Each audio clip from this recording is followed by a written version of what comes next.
I'm Richard Hayes, 72 years old, and I've learned that sometimes the hardest battles come when you think your fighting days are done. My wife Martha and I bought 40 acres of pristine farmland in Willowbrook County back in 1998. We paid cash, worked the soil, and dreamed of passing it on to our grandchildren. When Martha passed 3 years ago, I thought about selling, but this land held too many memories of her. Then, one Tuesday morning, I woke to the sound of machinery. Heavy machinery. I drove my old pickup down the gravel road and stopped cold.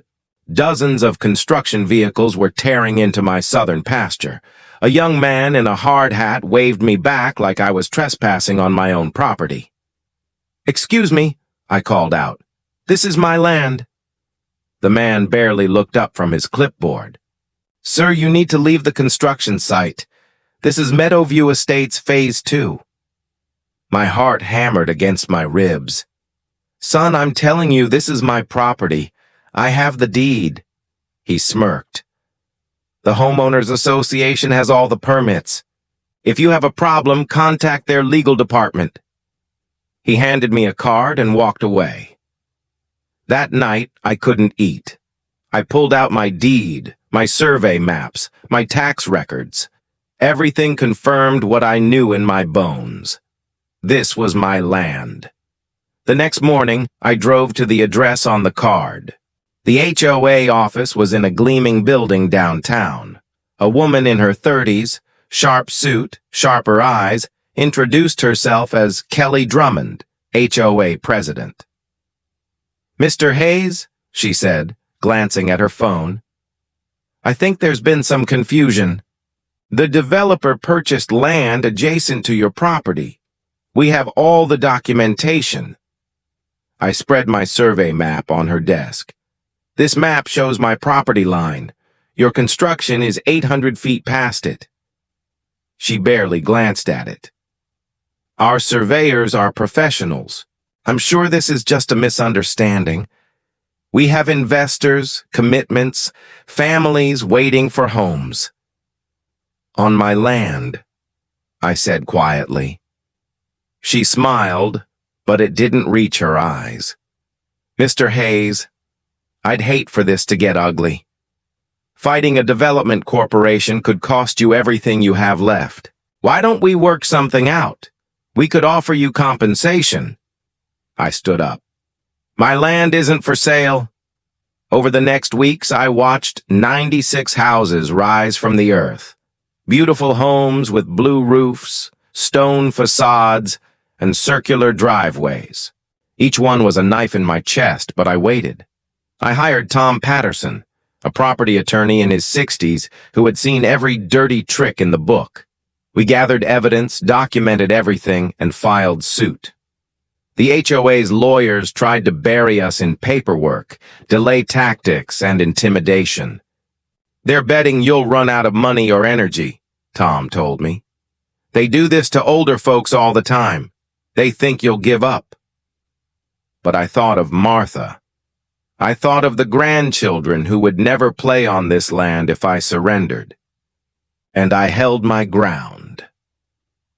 The trial came 8 months later.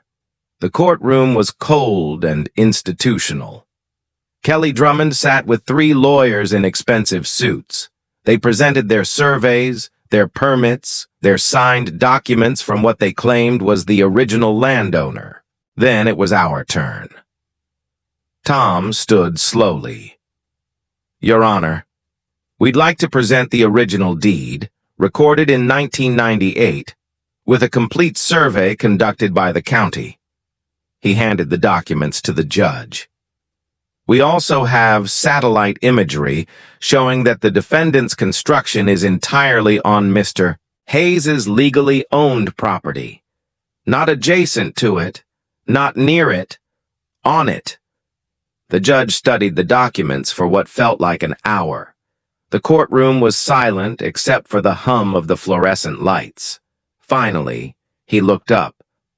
"Ms. Drummond, can you explain how your surveyors made an error of 800 feet?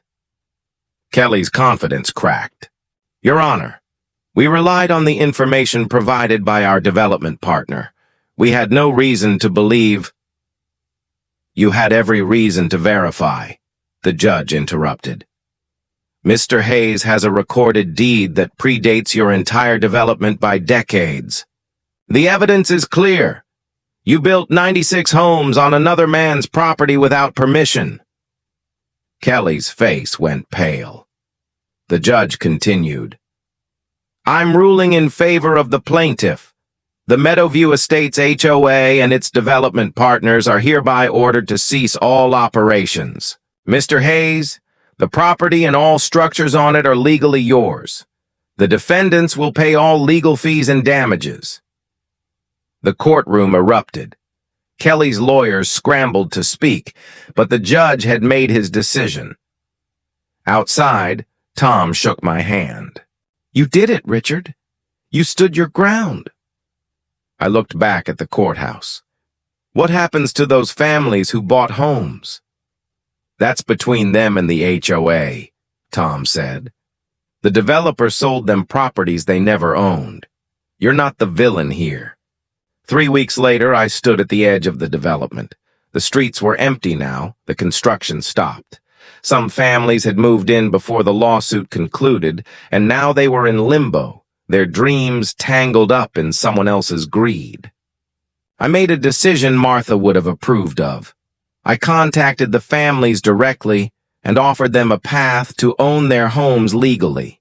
Fair prices, real deeds, no games, most accepted. A few couldn't afford it and had to leave, and that hurt my heart. But I did what I could. The HOA dissolved. Kelly Drummond faced fraud charges. The development company went bankrupt. Today, I still own the northern 20 acres, untouched.